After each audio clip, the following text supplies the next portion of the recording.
Baseball family, thanks for joining us. This week, there will be no current events. Instead, Brad and I are going to talk about what if in baseball.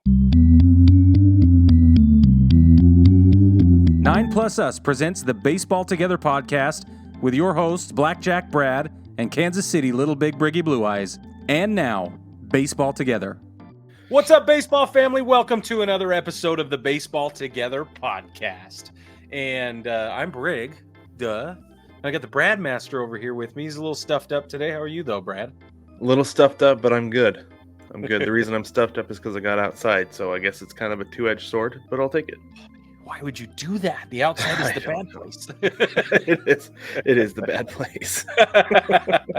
Baseball family, we're really excited that you're here with us. We have another fun alternate history segment that we're going to get into this year, this one time. We're going to play What If in baseball. We've done this once before. We're going to do it again today. Brad and I each have 3 scenarios that we would like to reimagine from baseball's past, present, maybe the future. And we're going to give you what if scenarios based on our thoughts and feelings. Brad, would you like to go first, or would you like me to go first? Sure, I'll lead it off. I'll lead off with the one that you gave me. How's that? I have been waiting the whole time, like since that moment. I want to know, because I wanted to do it, but I didn't feel qualified. So go ahead. Okay, all right. So Brig texted me and he said, "I feel like you need to do this one. I have one." And I said, "Okay, what is it?" And he said, "What if A-Rod never left Seattle? So what if Alex Rodriguez stayed in Seattle and did not go to Texas?" So here's the thing, Brig. So I was looking at the Mariners in 2001, right? 116 games. That was their first year without A-Rod. And I was also looking at the Rangers, kind of the effect that A-Rod had on them. Those 3 years was all that he was there. Right. 3, 4, I think.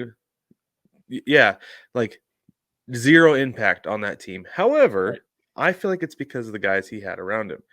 Mm. In Seattle, with the guys that he would have had around him still, and replacing the I want to say it wasn't Jeff Cirillo. Anyway, the guys that they had at actually, yeah, I think Jeff Cirillo was one of them. They had at shortstop in his place. Another one was Carlos Guillen during that short window that he was in Texas. And I'll get there in just a minute of why I'm limiting to this window. Okay. So I think based on extra inning wins that season and 1-run wins in 2001, I'm going to give them 2 more 1-run games and 2 more extra inning games based on the fact that A-Rod's batting average would have been higher. Okay. Mm-hmm. So the Mariners win 120 games, hold the record, no longer tied with the Cubs. For sure. And that 120 wins is a record that will never be broken. I feel like I can confidently say that because 116 is hard to reach to begin with. 120 would never be broken. So the Mariners would hold that. And they'd still make it to the ALCS against the Yankees, except Brig, of course. I'm going to have the Mariners winning that series, as you can imagine.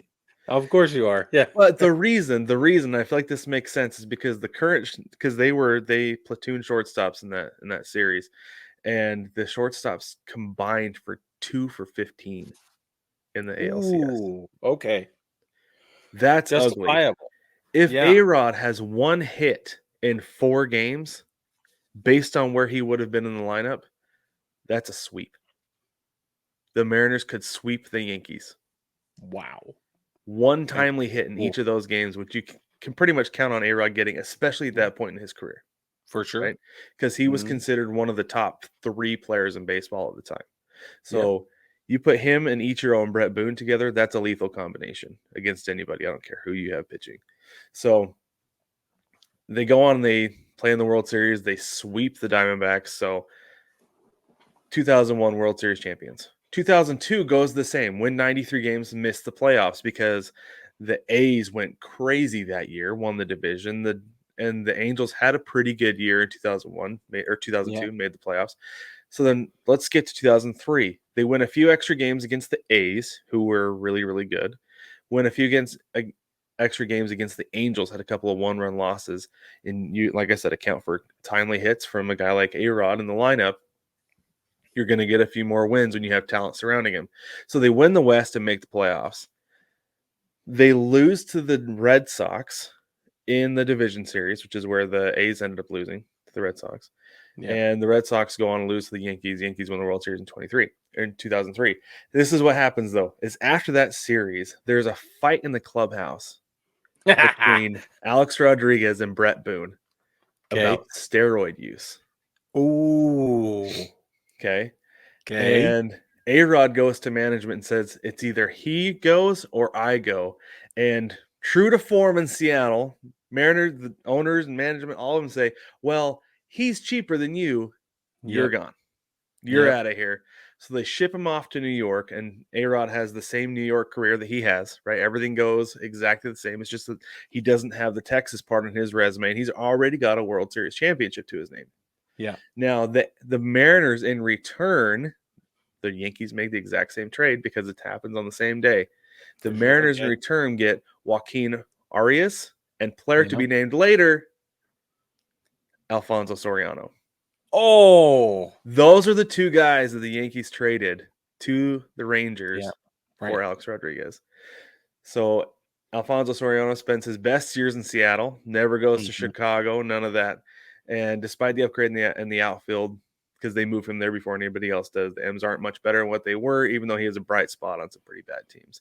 So really the Nice. only change is 2001 to 2004 when the Mariners win that World Series and they have another playoff appearance to their name. That's really like, it's kind of funny to be like, oh man, how would that have been different? But based on the impact, like I said, he had in Texas, which was little to none, Yeah. and how good the other teams they would have been going up against in the playoffs, I don't think it would have been super different. Although they may have gone and built the team differently, you know. Right. But Right. then again, you had Ichiro. So did you need to? I don't really think so. But who knows? So It's awesome. it was really interesting to go through and look and like, I don't know. I don't think the dominoes would have fallen too much differently, other than Alfonso Soriano would have been a perennial all-star in Seattle instead of Chicago. It's awesome. So I like there that. you go. Well, that was a great one Well, because thank I you. was curious. Okay, I was curious. All right, I'm going to what jump do you into got? mine, and I'm gonna do steroids in mine too. Okay. Excellent. My Makes for a good question, story every time. my scenario is: what if Barry Bonds never became enmeshed in a steroid situation, and what would have been his final home run total? That's what I want to know. So, Okay. Barry played 7 seasons in Pittsburgh, and during that time, he had 984 hits, 556 RBIs, 251 stolen bases, and he was successful 77% of the time in his stolen base attempts. By the way, he was only caught stealing 72 times out of that 251 attempts. Struck out only 590 times, which puts him at 16% of his at bats. He only struck out 16% of the time of his at bats, Did which that is number go amazing. down as he went into his career, as he went further into his career too? I didn't do the math, but I would be interested to look into that. That's a good I'll question. take a look while you talk. Okay. Okay, and then his batting average was 275, OBP 380, 503 slugging, and an OPS of 883 across 7 seasons in Pittsburgh. So, if he would have still left Pittsburgh. Okay. Same deal is made. He goes to San Francisco. None of that changes. Okay. Part of the reason he goes to San Francisco is because that ballpark is built for his swing, and it's absolutely going to be more hitter friendly, and he just is going to win. Every day he's going to win when he's in San Francisco. Okay. Then he would have increased his season averages as he got older, more mature, plus the hitter friendly ballpark. He does the old guy thing where he starts to put on a little more muscle mass, and he's not quite as swift on the base paths. However, he remains a base stealing monster, and he maintains most of his form, right? And I mean his physical form, not his playing form, his physical form. So he stays on the base paths. He would have then been traded to an American League team around his age, I don't know, 33, 34 season. He gets traded away to an American League team. He becomes a full-time DH. Instead of 22 seasons in Major League Baseball, he then rounds his career out with 19. He falls a handful of years short because age. And that puts him at his age 39 season is when he's done being full-time DH and he's done. His final numbers look like this. He continues to average 32 homers per season as his career progresses over the next 11 years, plus the 176 homers he hit while he was in Pittsburgh. And that gives you a 530 home run career. Okay. So he makes it into the 500 home That's run pretty club. dang good. It's Especially pretty for dudes good. still on bases. Yeah. That means that he's, like I said, he's averaging 32 per year in the 11 seasons after he left Pittsburgh. So that's 354 home runs across 11 seasons. And that's with time as a full-time DH in the American League. Then he also finished his career having stolen 500 bases. So 500 club? Yep. Is anybody in the 500? Does that even exist? Is that a thing? I don't think so. I don't know. I'm going to look. So you said, what'd you say his strikeout rate was in Pittsburgh? 16%? 16%. 15% in San Francisco. Wow. Dropped 1%, which is significant with that many at-bats. Stealing second base at Pacific Bell Park in the 11th inning, Barry Bonds becomes the first player to hit 500 home runs and steal 500 bases in his career. He did that in 2003.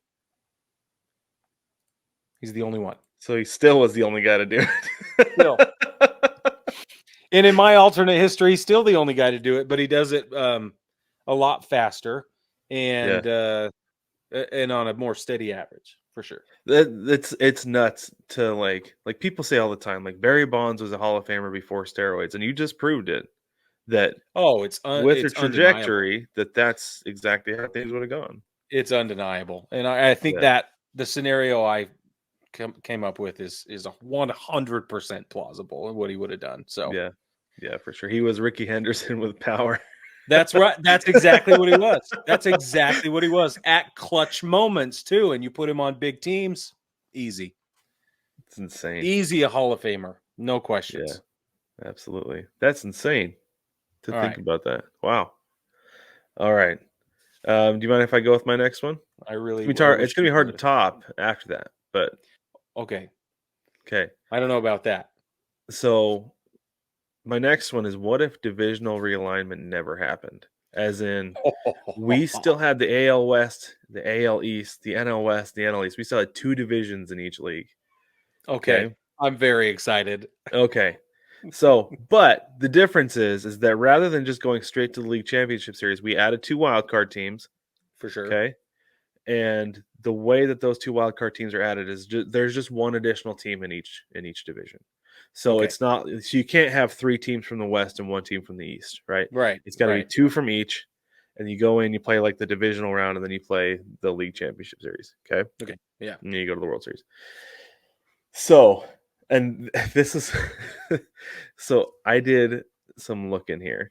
And since 1994, and I guess you can't really count 94 because there was no postseason. So 1995, which was the first year there was a postseason with the realignment, the only World Series winner who would have not made the playoffs during that time, Brig, was the 2006 Cardinals. Really? Every World Series winner would have been in those top four in their league every single year, other than the 2006 Cardinals.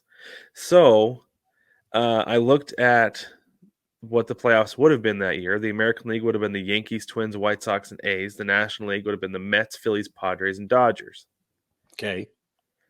So I took the two teams that advanced the farthest in their respective playoff brackets out of that group. So the A's would have ended up playing the Mets in the World Series because the actual World Series was the Cardinals and the Tigers. Right. Tigers are not in that group either. So you've got the A's and the Mets in the World Series. And then I based the result of that World Series on who played better in their championship series. The A's forgot to show up. they got swept, and it wasn't even close against the Tigers. So you cannot give it to them. The Mets took the Cardinals to 7 games. So the Mets are your new 2006 World Series champions. Wow.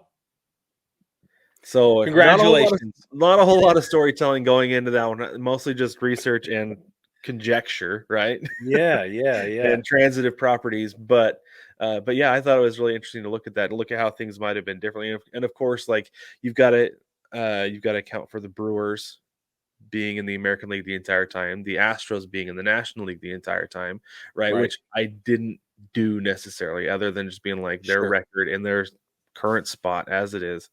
I did look at the Brewers and the Astros compared to where they would have been based on like if the Astros had still been in the NL West, right? Yeah. Instead of the AL West. I did, but honestly, the Astros and the Brewers were so bad for a lot of that time. Oh, No yeah. It wouldn't impact. have No impact. I agree. So, and when they were good, when the Astros were good, they were so good again. No Right. impact. So Totally.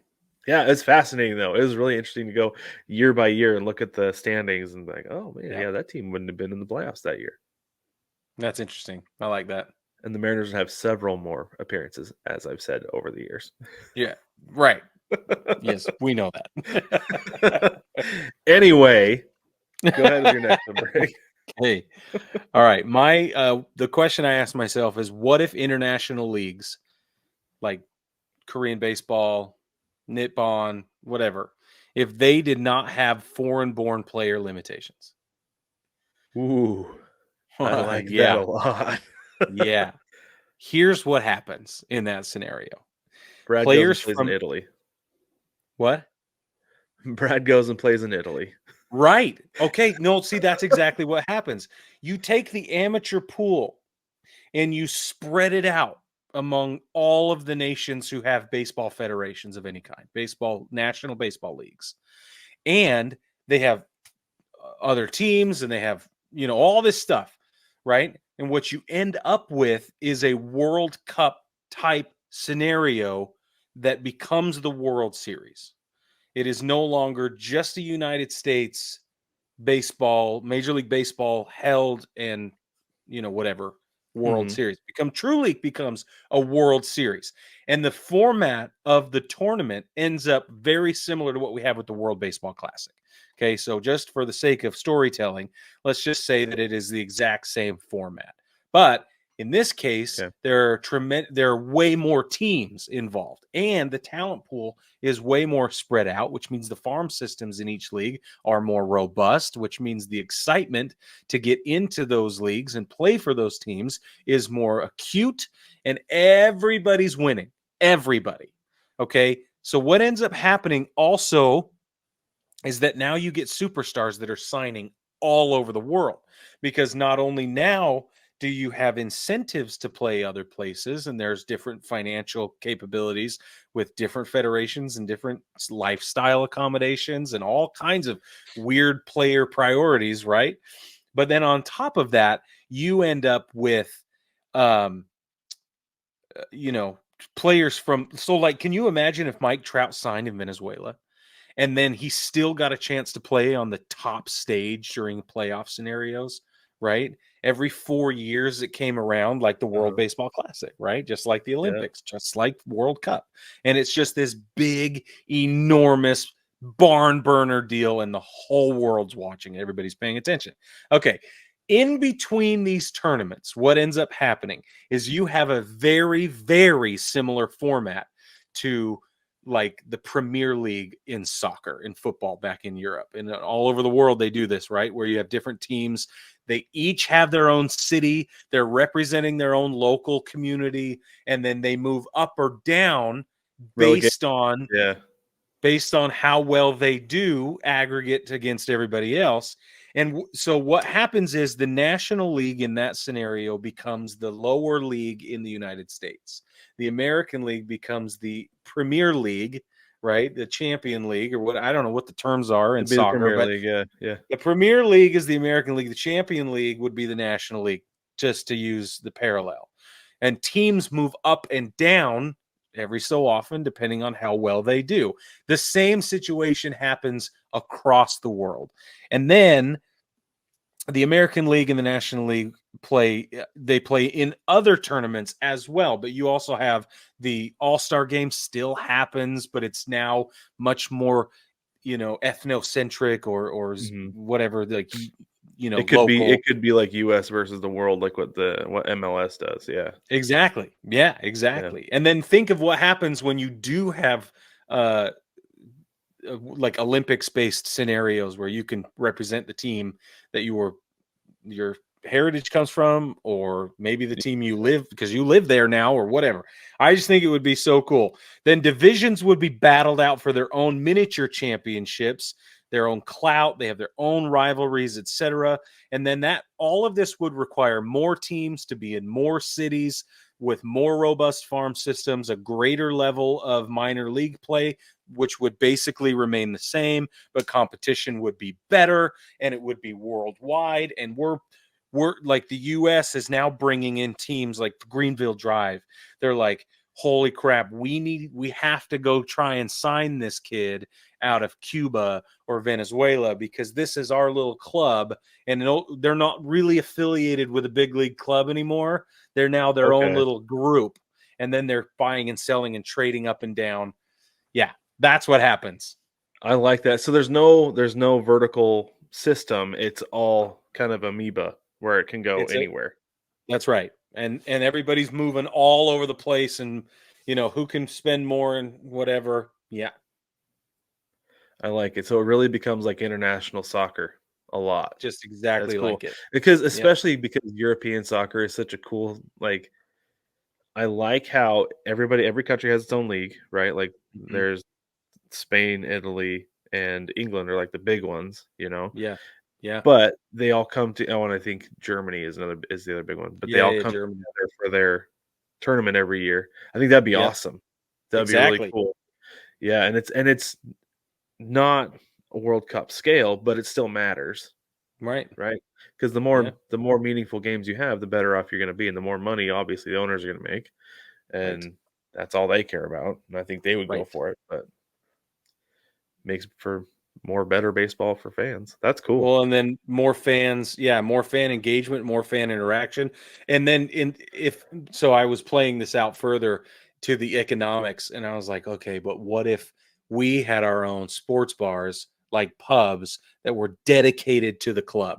And that was like our club. We had our own chants. The other thing that would Mm, happen is there would be less of this stuck up traditionalist sort of, like, shh, be quiet, it's baseball, right? Like, yeah, yeah, yeah. there would be less of that, and there would be noisemakers and scarves and whatever else, because that would all bleed over from the Asian federations, the Asian leagues would all that.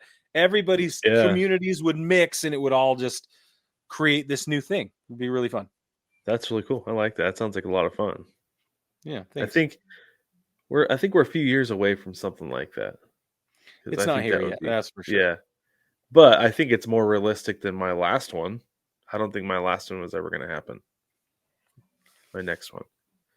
Your next one? So, yeah, but no, I think that's really cool. Honestly, I feel like the closer any sport can get to international soccer, the better off it's going to be because basketball, the NBA is trying to get that direction. They've got their in-season tournament right now. Yep.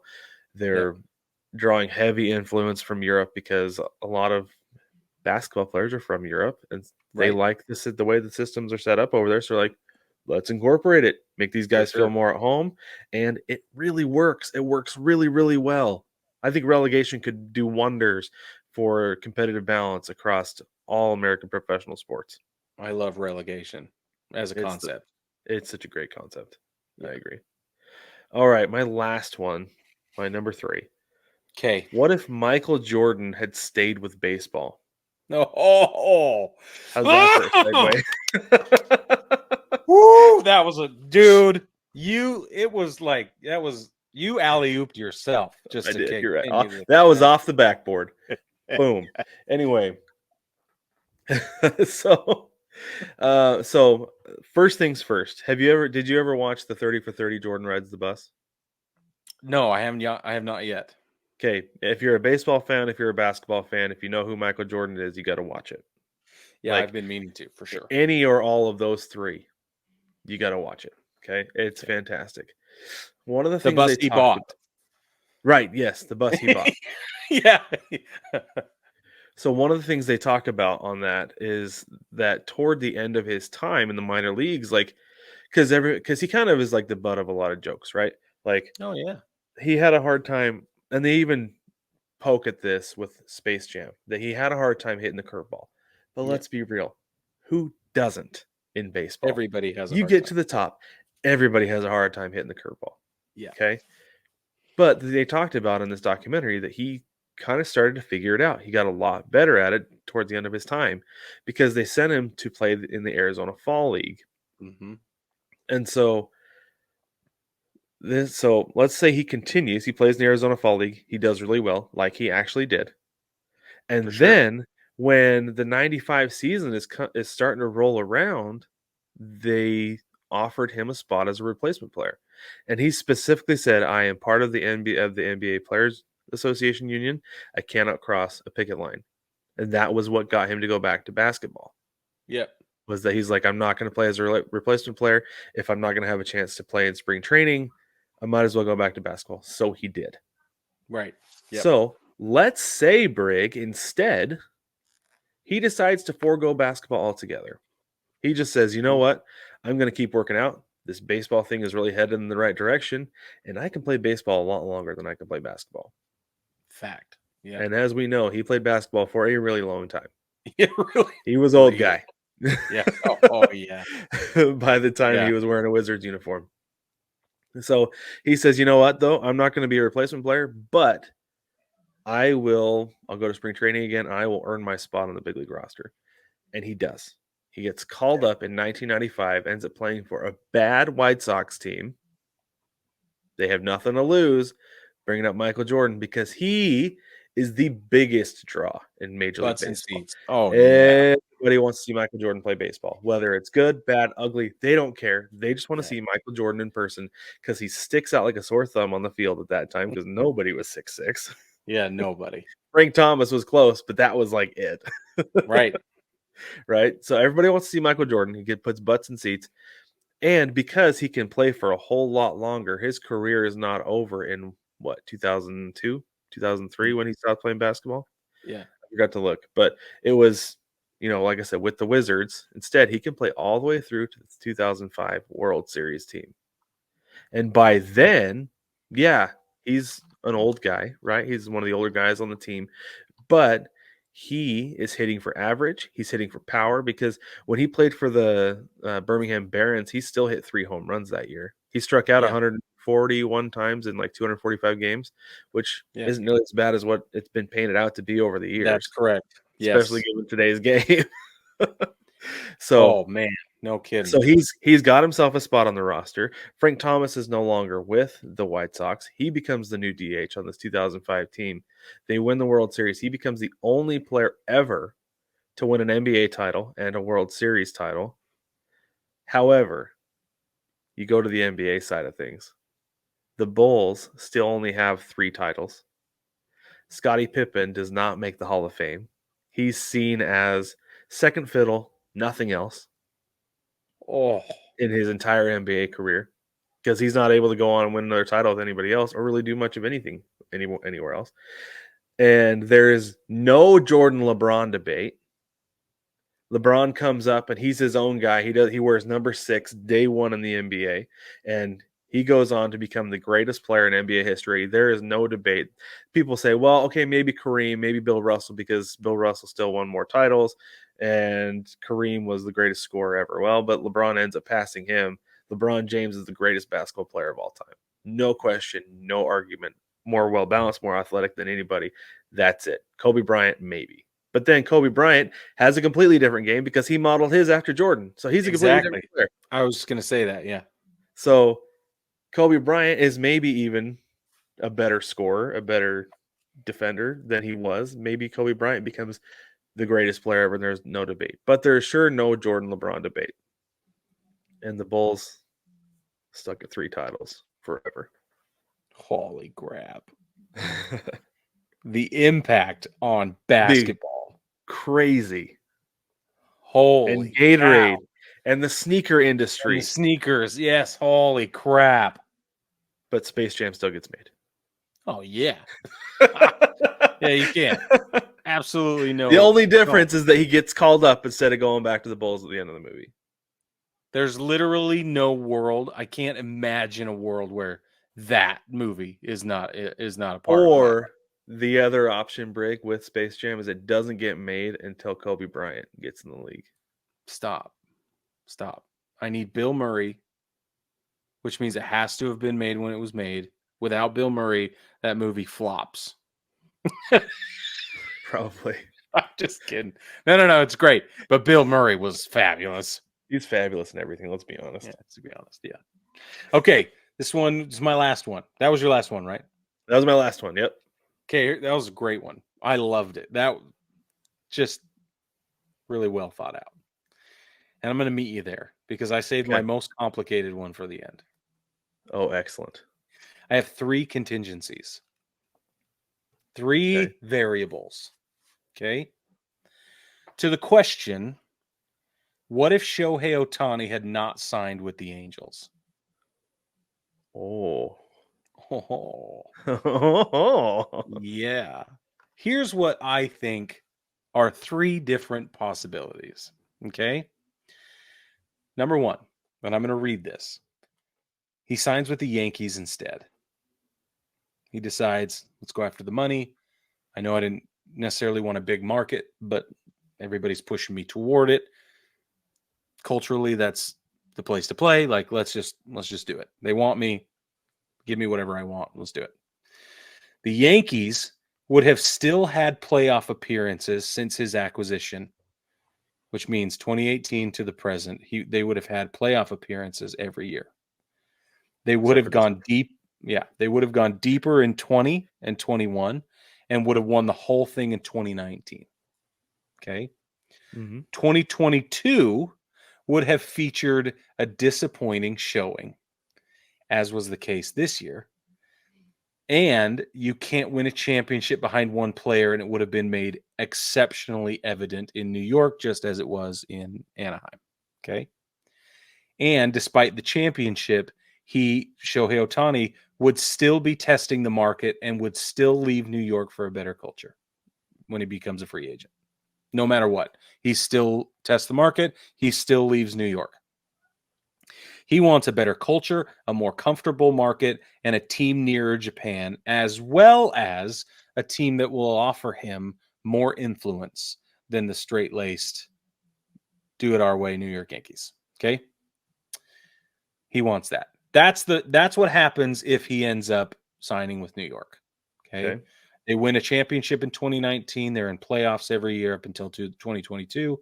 And then 22 and 23 are disappointments, and he leaves. The next is if Shohei Ohtani had signed with the Cubs instead. If Shohei Ohtani had signed with the Cubs, they lose the NLCS in 2017 by 1 game. That's his rookie year. In 2018, they win the NLCS, but they lose in the World Series. Then a series of trades. They bolster the farm system and bring some people up. They work hard, and they make a push in 2019, but still can't get past the wild card round in 2019. Then the Cubs win it all in 2020 instead of the Dodgers. The shortened season still happens. Cubs win it all behind Shohei Ohtani and everybody else. Who knows? Maybe COVID never happens if Shohei Ohtani's in Chicago.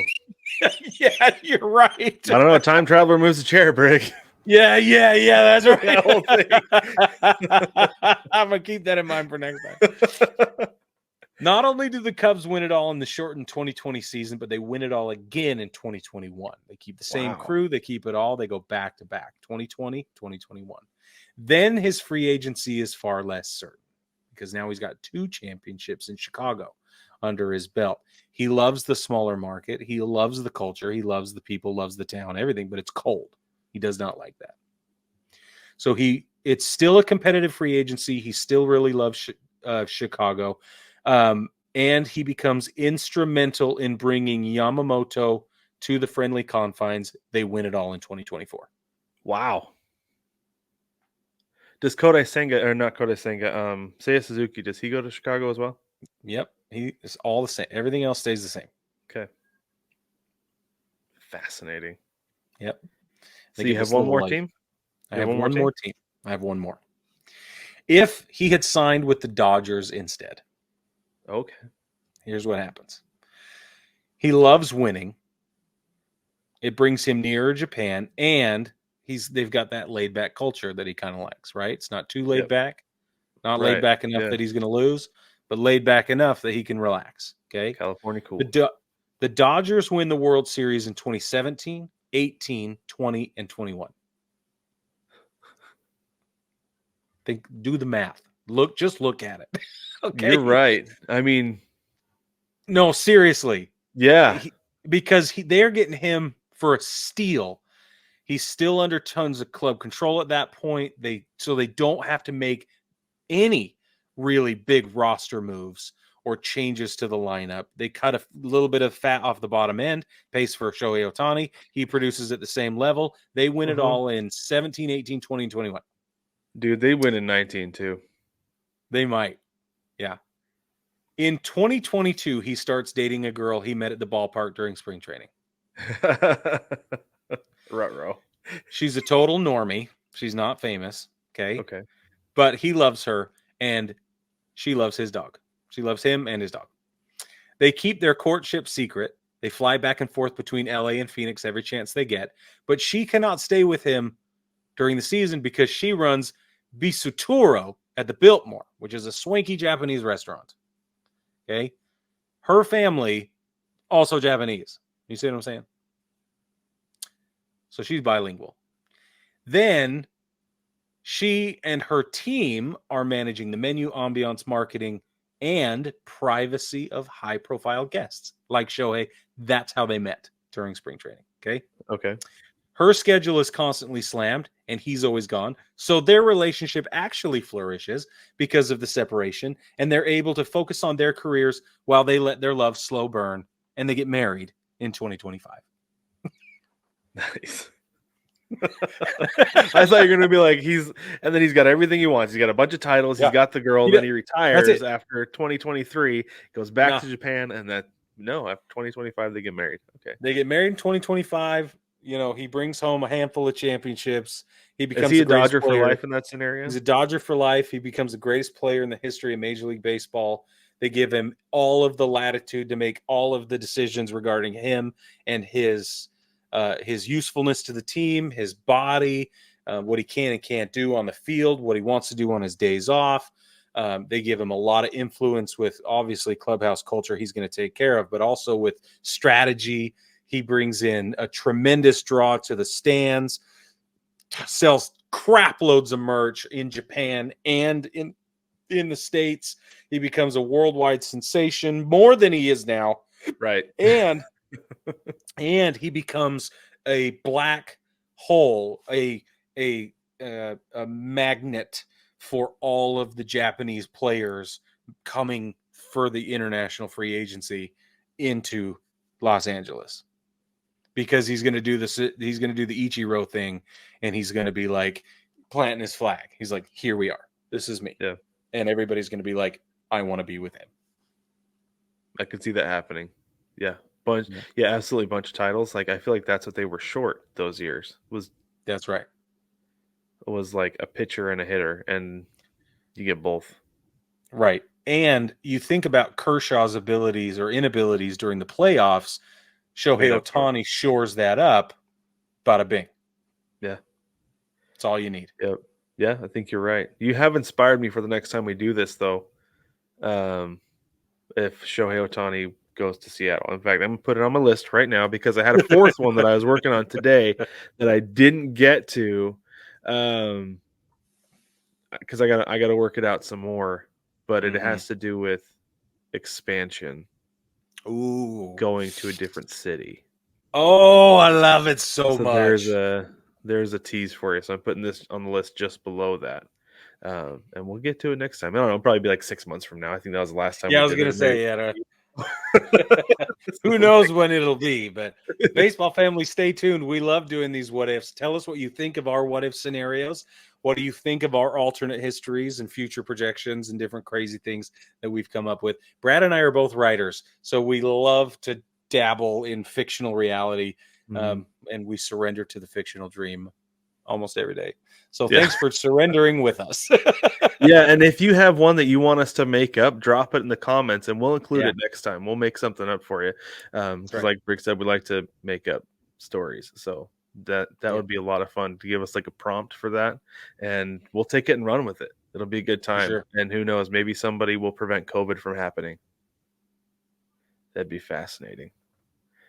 But anyway, baseball family, thank you for joining us. If you haven't already, hop on over to Patreon. There's a link down in the description, or you can hop on to patreon.com and search for Baseball Together. That is one way that you can support us to help us continue to do fun things like this. We have 5 tiers of support: $1, $5, $10, $15, and a whopping $500 a month of support. Everybody gets a sticker. Everybody gets the bullpen cut of the show. Everything else is pretty much different. Go check it out and see what you prefer. Also, don't forget to like, subscribe, rate, review the podcast. I don't care where you listen to it. If you can hit a rating button, please do. Tell us what you think. Be honest. Also, 5 stars is just as honest as anything else. Next, I want to tell you, if you're on YouTube, go ahead and hit the like button, hit the subscribe button. That helps us out a ton as well. And if you think of somebody else that might enjoy this show, share it with them and invite them to join our baseball family. And baseball family, with that, baseball family, I'm going to say baseball family 3 more times before this episode is over. Just kidding. We'll catch you next week.